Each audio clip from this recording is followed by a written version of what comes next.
Spyro the Dragon. I think pretty much everyone knows about Spyro the Dragon. It's a highly regarded collectathon where we rescue dragons, collect gems, and kill egg thieves. But for me, this is actually a fairly new experience. You see, young Chaz played maybe 1 or 2 levels of Spyro and then just ignored the series for the rest of the time. But I received a request asking if I'd do a brief look on it, and I thought, what's there to lose? So let's fire it up and take a brief look into Spyro the Dragon. We have a nice, succinct intro that introduces us to the world of dragons and its antagonist, Gnasty Gnorc. I'm not sure if it's Gnasty Gnorc or Gnasty Gnorc, and the game itself will use both pronunciations, so we're just going to use Gnasty Gnorc. All of the dragons except Spyro are turned into crystal, and it's up to young Spyro here to restore order. There are 80 dragons to rescue across 6 hub worlds, 12,000 gems to find, and 12 eggs to retrieve from thieves. We've got a lot on our plate, so we'd best get started. Our first hub, the Artisans World, introduces us to how the game is going to go. There are things to find even in just the hubs themselves, which honestly I'm a big fan of. The hub actually functions very nicely as a tutorial, as it'll tell you everything you need to know to be ready to tackle the levels themselves. Spyro himself is accompanied by Sparks the Dragonfly. Sparks serves 2 purposes. He's our health bar. As we take hits, Sparks will change colour and eventually disappear when we only have 1 hit left to take. He'll also help us snag gems that are close to us, which is super handy. It's incredibly noticeable when you're trying to pick up gems and Sparks isn't there because Spyro himself doesn't have the tightest of controls. His turning circle is that of a cruise ship for the most part. Now, there was a stipulation on this request. A 100% run. It seems that Spyro games have a tradition of hiding one last level away behind collecting everything else. But in the interest of not making a 4-hour-long video, I'm mostly going to condense things down to either things that I thought were really fun in each level, or things that had me tearing my hair out. And trust me, there's bits of both in most of the levels. Each of the hubs has 3 normal levels, a bonus speedway, and a boss. Except for the last hub, which doesn't have a speedway. We'll get to speedways soon. You can tackle the levels in any order, and I picked Stonehill first. Stonehill appears to be relatively small at first, but there's something we'll get to soon that I'm not a huge fan of. It definitely promotes the player's curiosity to explore, as there's a couple of hidden areas to be found, like jumping down this well and finding a dragon in a locked chest. This means there's a key somewhere else in the level, and the key in this level is a little bit unfair to find for a new player. As you can see, we've already found the exit, but we're nowhere near done. Now listen closely as we run through this tunnel.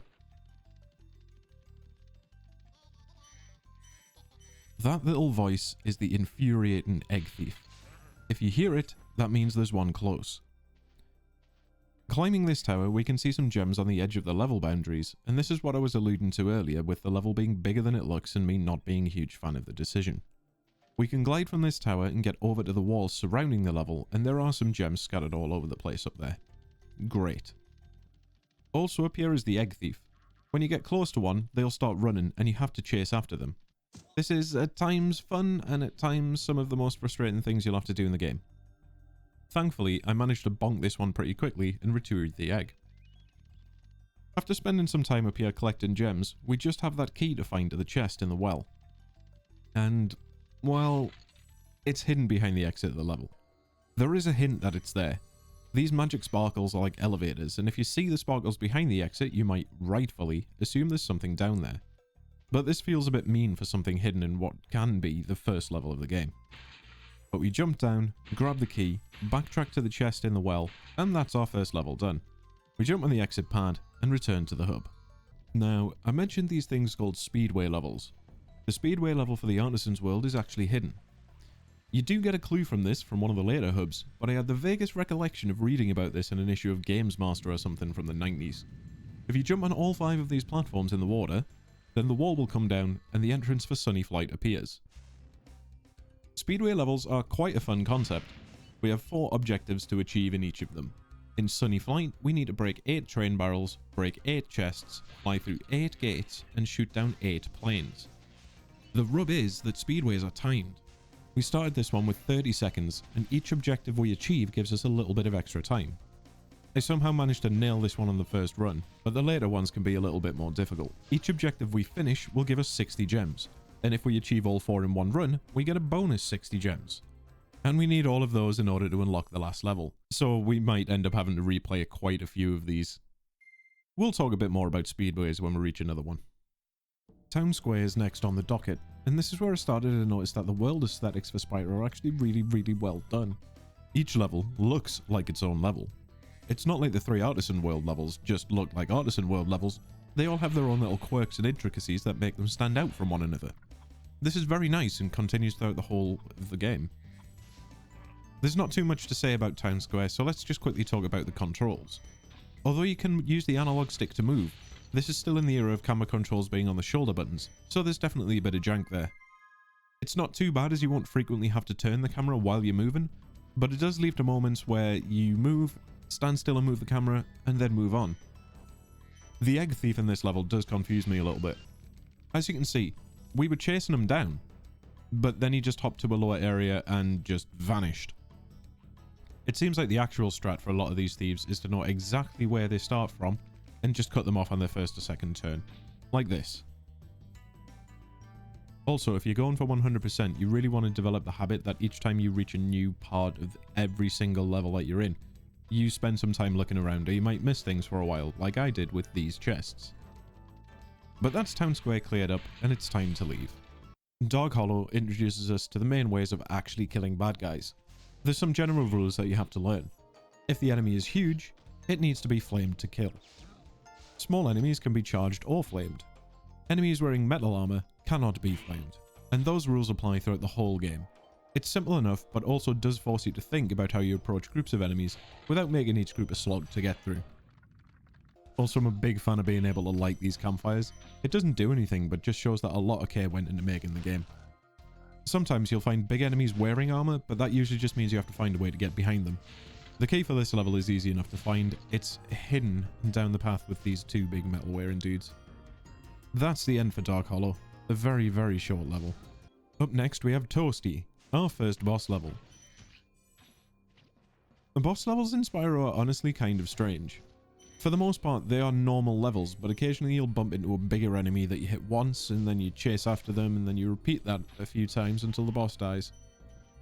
Although to give them some credit, Toasty himself is very cute. He starts out as this scarecrow / reaper thing, but once we've hit him twice, it's revealed to actually be a sheep on stilts. 3 hits, and Toasty goes down, and we can leave the level. Each of the hubs has a requirement for going to the next hub. Here in the Artisans, we needed to rescue 10 dragons, which obviously we've done. So we go to see Marco the Balloonist, who sends us to the next hub, the Peacekeepers. A somewhat ironic name, as we'll soon see. After a nice hot air balloon ride, we arrive. The Peacekeepers World actually seems to be some kind of war zone with soldiers and cannons. One of the fun yet frustrating things in this hub is that sometimes the enemies will run and hide in these tents, which you can burn down. A great little mechanic if you see them run into the tent. Not so great if you completely miss one doing it and then proceed to run around for 10 minutes wondering where the last gem is and not thinking to check the tents.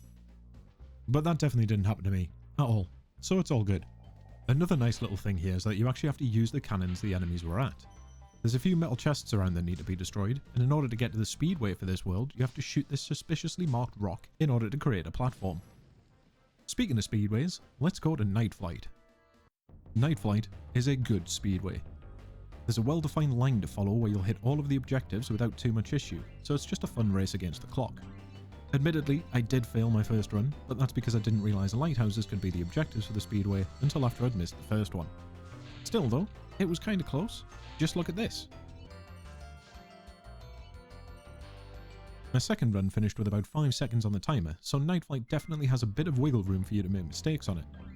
I think this is a good baseline level of difficulty for the speedways. You can make a small mistake or two, but straight up missing an objective is probably dooming your run. A very well put together level. Next up is Dry Canyon. Now I'm not a big fan of desert or tundra environments in games. For the most part they're dull to look at and tend to be pretty lifeless, but Spyro managed to avoid that, and I think this level looks pretty good. Straight off the bat, we have a pretty easy thief to chase down. He doesn't have a complex route or sharp turns, you just need a better racing line than him. I'm not entirely sure why the developers thought we needed this variation of chest though. We already had boxes that had to be charged, and boxes that could be flamed. I don't think the boxes that need to be flamed to pop the gem out so you can jump for them were really needed, and they tend to just grind the pace to a halt because it's usually 2 or 3 of these boxes together, and I could never get more than 2 with the same flame and jump combo. This was also the level where I really started to notice that level exits in Spyro are pretty much never at the end of the level. You'll find them halfway through and there'll be a chunk of level behind them still to explore. I will say that this glide is a little bit harsh. There's a dragon to free around this corner, but you'd only know that if you'd seen it from a little further down the level. And if you don't recognise where you are, it might take you a while to figure out that you have to do this blind faith jump and glide. And then you might be a tool like me and just walk straight off the edge. Oops. We vacate the canyon and move on to Clifftown. I hated this level much for the same reasons I hated Stone Hill. When you get to the end of Clifftown, you can see a big bit of land that you haven't been to yet. Now, a nice thing that Spyro does, thinking about it, is that if there's a gem somewhere that isn't in render distance so you can't see it properly, there'll be a sparkle in that direction. This is actually super well done and is very handy for finding gems that you've missed, provided there's nothing blocking your line of sight to the gem. The trouble with the bit of land over there is once we glide over to it, the gems that are over there just feel haphazardly strewn about. It doesn't feel rewarding to get over here if my reward involves searching around a relatively featureless plain in case I miss a single gem. From this area we can actually get over to the roofs that we've seen with chests on them. That does feel admittedly pretty good. There was a little aha moment in my noggin where I saw where I could go. Unfortunately, I have to point out that they have hidden some gems in this level completely out of view, behind the starting area, so the sparkle mechanic that I mentioned earlier just doesn't work here. This is just rude, and I'm not a fan. The last normal level for this world is the Ice Cavern, and honestly, I really enjoyed this level. It's a decent size, but there's not too many branching paths, so it didn't feel like a nightmare to explore. The fact that they put some gems on these lampposts initially worried me. I was thinking that they'd be on every lamppost, so you'd have to charge every one of them, but no. They're only on a few, and you can see which ones have them for the most part. I did mess up and walk off the edges a fair few times though, but that's purely on me and my old hands. The key for the chest in this level isn't even hidden, you just have to do this relatively long glide. We also have a new way to kill enemies. Punt them off ledges. Nice! This is actually one of the game's big strengths, I think. We have a defined moveset, and outside of a couple of places in the game, that doesn't change. So when you go into each level, you know you can absolutely get everything without having to come back with a special move from later. Instead, it's just about using the moves you have to solve what's in front of you. This might seem a bit odd from somebody who loves the Metroidvania genre, but in a game like this, it just feels more like time gating to require the player to come back with an ability from near the end of the game to get one single thing. Also, it turned out I was an absolute idiot and didn't check the other direction I could have went from the start of the level, so I had to go all the way back to the start to collect the remaining 10 or so gems I needed, and then all the way back to the exit. Dr. Shemp is the boss level for this world, and it also has a hidden gem that took far too long for me to find. The level before the boss is pretty straightforward. I mean, it's literally just a line that you run down and kill a few enemies. But there's a gem on that rock in the background, and I completely missed the sparkle. It's a simple gem to get to, just glide from this tower over to it. But it never occurred to me to look outside the bounds of this level. Talk about being incapable of thinking outside the box. Dr. Shemp themselves is a pretty easy boss, although I'm still not 100% sure how it actually works. They have metal armor in the front, and they're huge, so they have to be flamed from behind. The thing is, I'm not exactly sure what triggers them to show their butt to us. I honestly just ran up to them and kept flaming, and that worked out somehow. With Shemp shanked, we can move on to the next hub, the Magic Crafters. Gosnold the Balloonist requires 1,200 gems to make this flight, which, if you've been collecting anything so far, it's a paltry amount. Let's just get this out of the way. This egg thief is difficult. He jumps up to this ledge after you chase him for a bit. That didn't stop me from trying to get him a fair few times until I decided to come back later. This is the way to get him, by the way. You just have to be faster. Magic Crafters also introduces us to the Druids. These bearded chappies who can make the earth move. This egg thief was a nightmare. All he does is run in a circle, but if you try and cut him off too much, he just does an instant 180 and runs in the opposite direction. There's like 3 minutes of footage of me running in a circle trying to get this guy, and it's all just like this. I don't even like eggs. We also learn about the supercharge in this hub. If you see a slope with arrows on it, you can charge down it and get a boost. The game will absolutely use this for nefarious purposes, but for now, it's good fun charging faster. A little preview of what the game is going to start asking you to do is this lockbox. You have to charge down the ramp, into the tunnel, around a corner and hit the box. But it gets so much worse. At this point, I decided that my first port of call after clearing out each hub would be the Speedway. So Crystal Flight time. This is, again, a pretty well-designed speedway. I'm really a fan of these levels when they have a good through line that leads you between the objectives.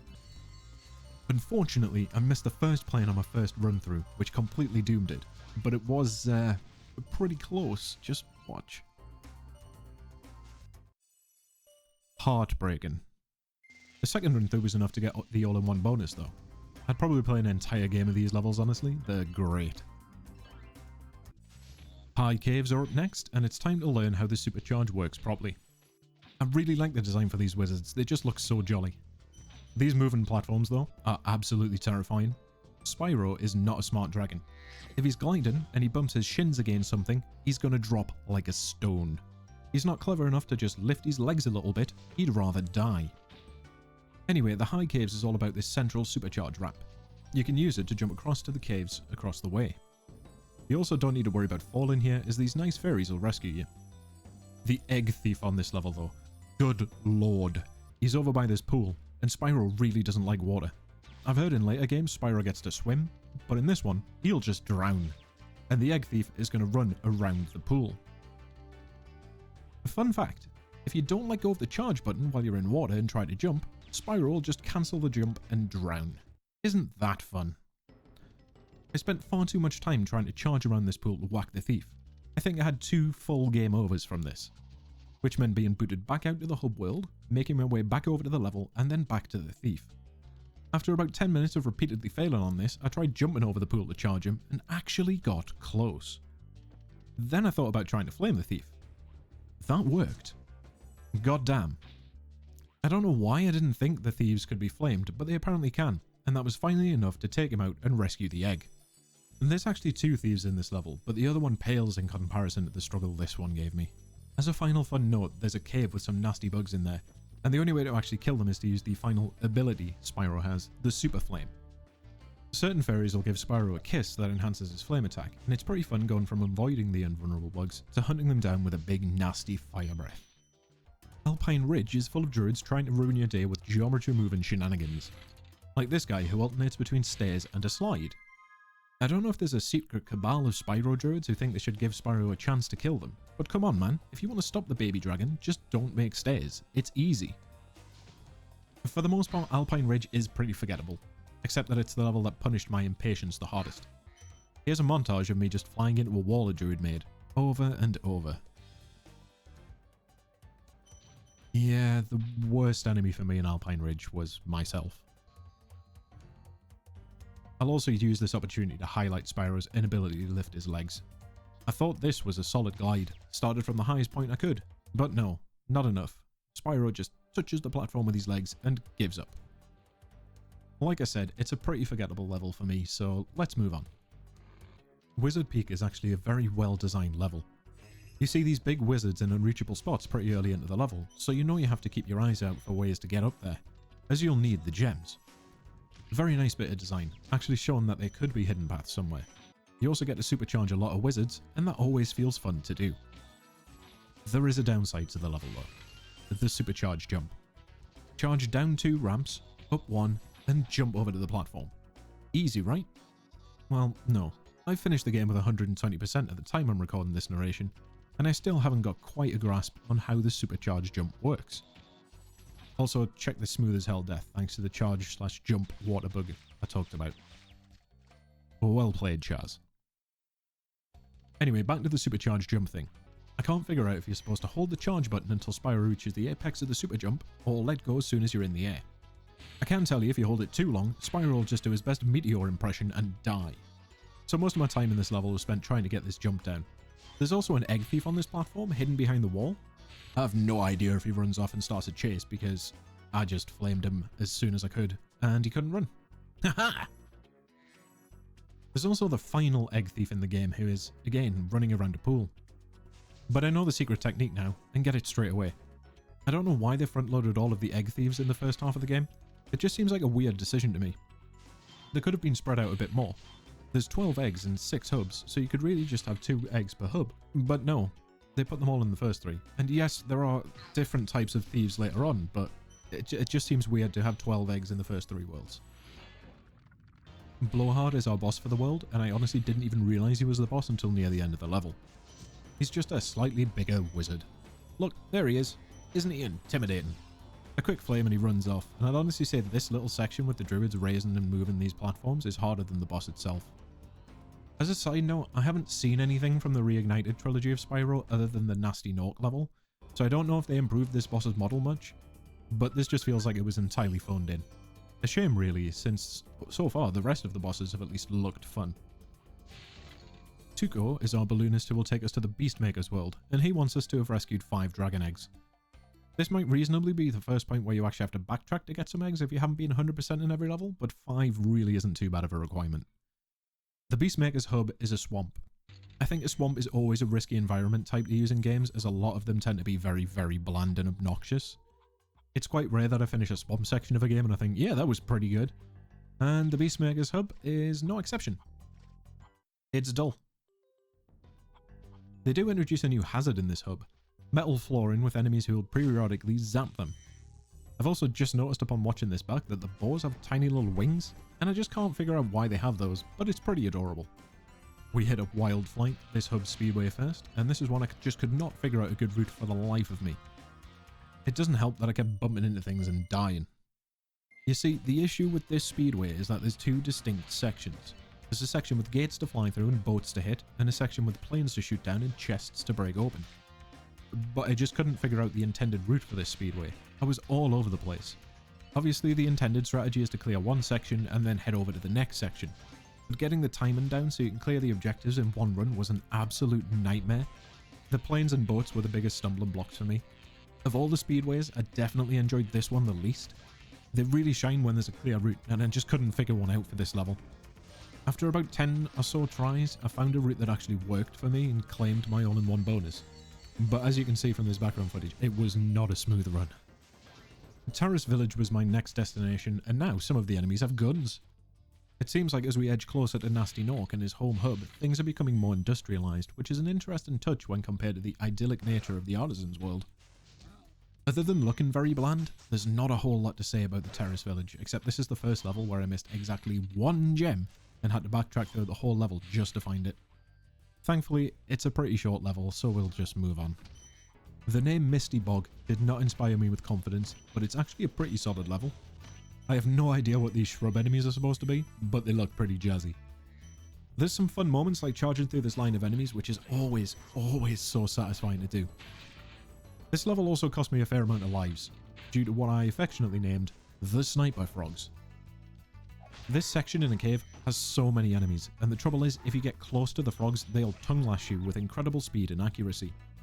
This isn't too bad when it's 1 or 2 of them, but there's 6 or 7 of them here mixed in with enemies that can't be flamed.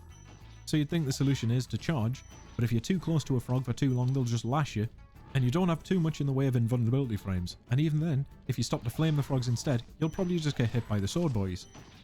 Also, if you miss a charge into a sword boy, they will hit you, so it just took me a decent amount of attempts to get through. I also enjoyed climbing up this little ruin. Just a fun little moment and nothing else. And now we come to treetops. I'd later come to learn that this level is infamous for some of the platforming requirements it has. This was the level that I spent the most time in, hands down. It can be very hard in this level to figure out where the game wants you to go. It's like the level design just took a nosedive off a cliff. But I want to talk about one specific section, and if you've played Spyro, you probably know what it is. There's a dragon to free that requires about 4 speed glides in a row to get, and they aren't straight lines either. Now bear in mind, I still don't understand how speed charges and glides work, so there was a lot of this happening.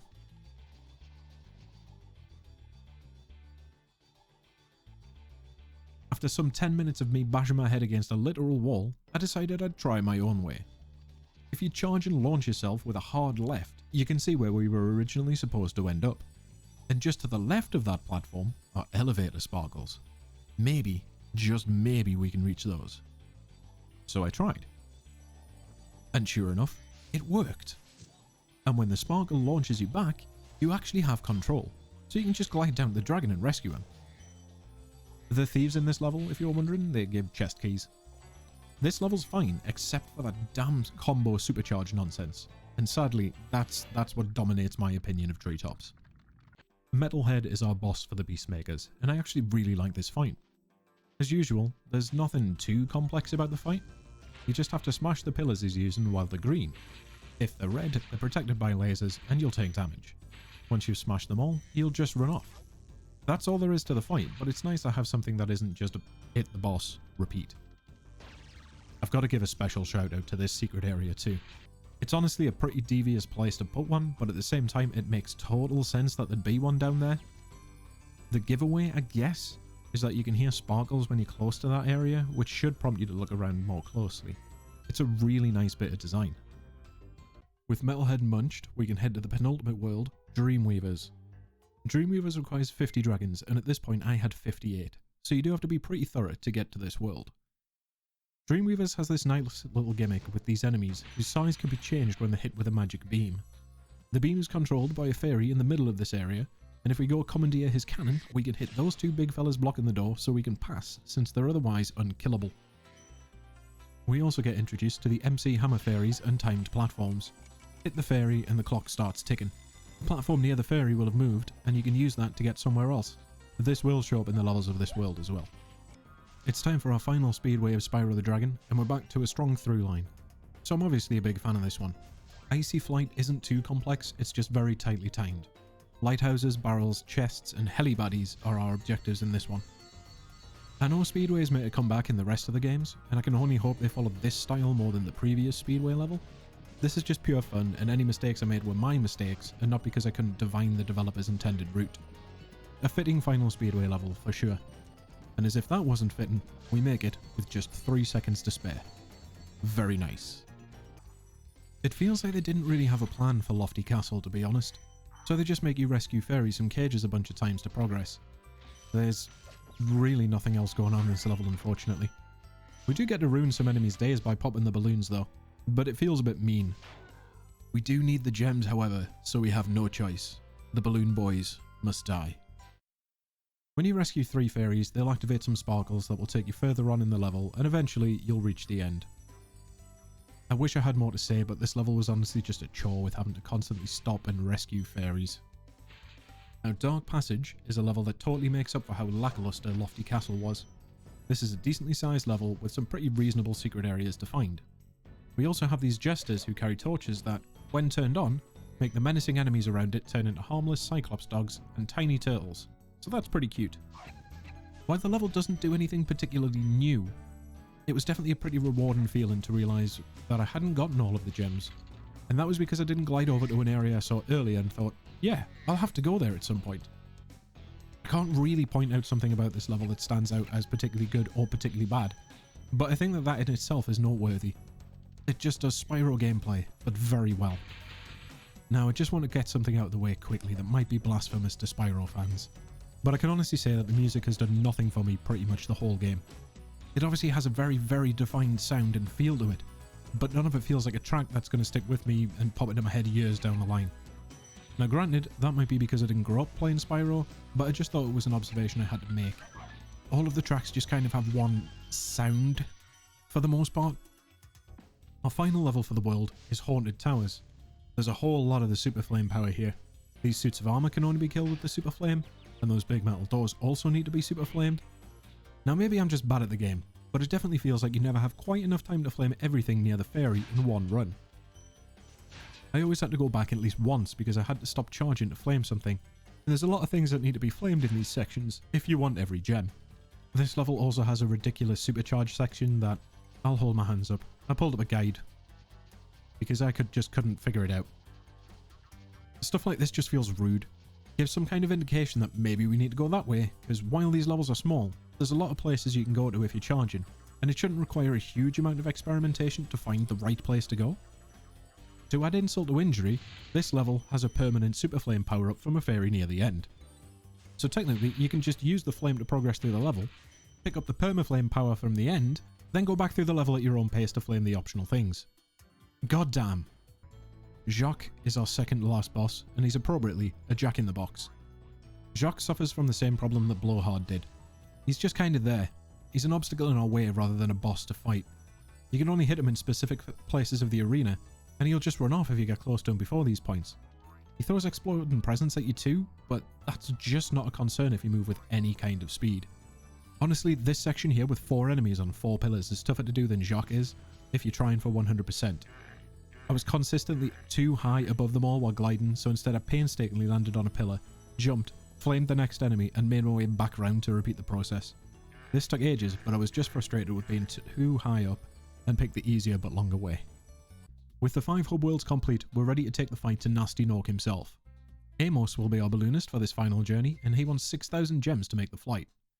This is a little over half the obtainable gems at this point in the game, so if you've been remotely diligent in collecting things, you'll be fine. Gnasty's World isn't really a proper hub area. We have 3 levels to complete, in order, and there's no exploration to be done. So let's get to it. Northcote is the only option available to us, and I really enjoy these next few levels. As said earlier, Gnasty seems to be pushing for industrialization of the Dragon Worlds, and this really shows that. We get to have some fun punting barrels around at otherwise immune Gnorcs and chests, and the barrels have this really satisfying clunk when you hit them. There's also TNT barrels around, and if you flame one while an enemy is holding it, they'll just freak out and not know what to do, and that's a wonderful little touch. They also all wear hard boxer shorts, because of course they do. Honestly, this is just a very solidly themed level with some great platforming and enemy placement to make Spyro feel like he can just handle any situation that comes up. The penultimate level of the game, no, I'm not counting the very last bonus level, and you'll soon see why, just gives the Gnorcs guns and grenades. This Gnorc is wearing some kind of grenade bra, which seems like a very dangerous choice of clothing. We even have Rambo-style Gnorcs in here. I'm a big fan.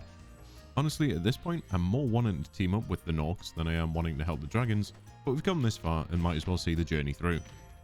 There's some fun little supercharged sections in this level, like this one to smash open a chest. It's not as nonsense as a long charge jump chain, and it just feels like a really fun little section. It's not super taxing, but you can mess it up, and as established earlier, I think that's where the sweet spot for Spyro's difficulty lies. It shouldn't ever punish you too hard, but you should have moments where you can say, yep, that was totally on me, and I know what to do next time. After running rampant through the harbour, it's time to go visit old Gnasty Gnorc himself, our final boss. Gnasty Gnorc really shows how limited the boss design is in Spyro 1. I really hope it gets better throughout the series, because this is just a series of chases and that's it. First we're chasing thieves for keys to open locks to even reach Gnasty Gnorc, and then we're chasing Gnasty Gnorc around. But for some reason, they make us chase 2 separate thieves in the first phase of the fight. And honestly, calling it a fight is pretty generous. Once we've grabbed 2 of the keys, we can unlock the stairs to start chasing Gnasty himself. And as long as you use the first run to slowly learn the course and pick up the gems, you're not really in any danger of dying to anything in this section because Gnasty himself does nothing to interact with you. He just runs away.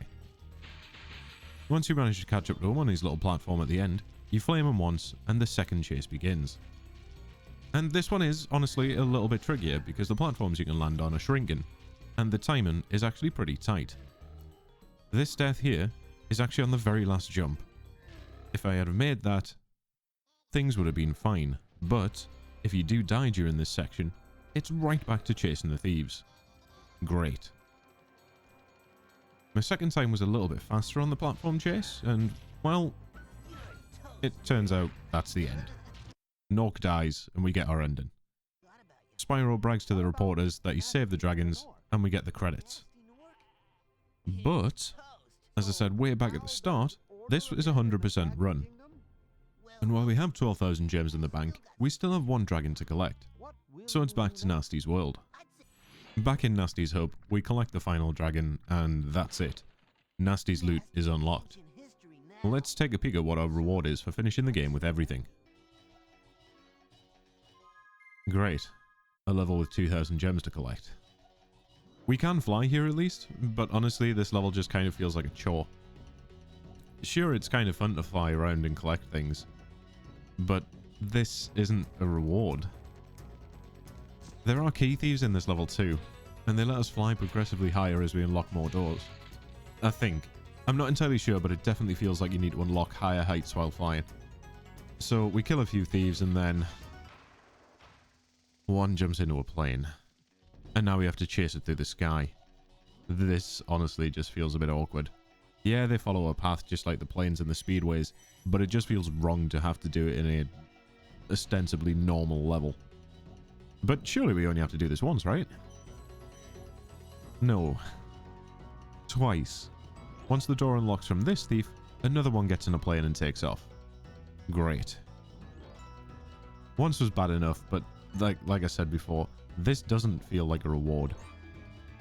We finish up collecting the over 500 individual gems in this level, leave, and get our new ending.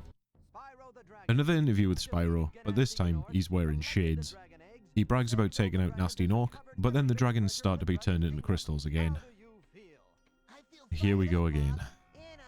We cut the credits, and that's the end of Spyro 1.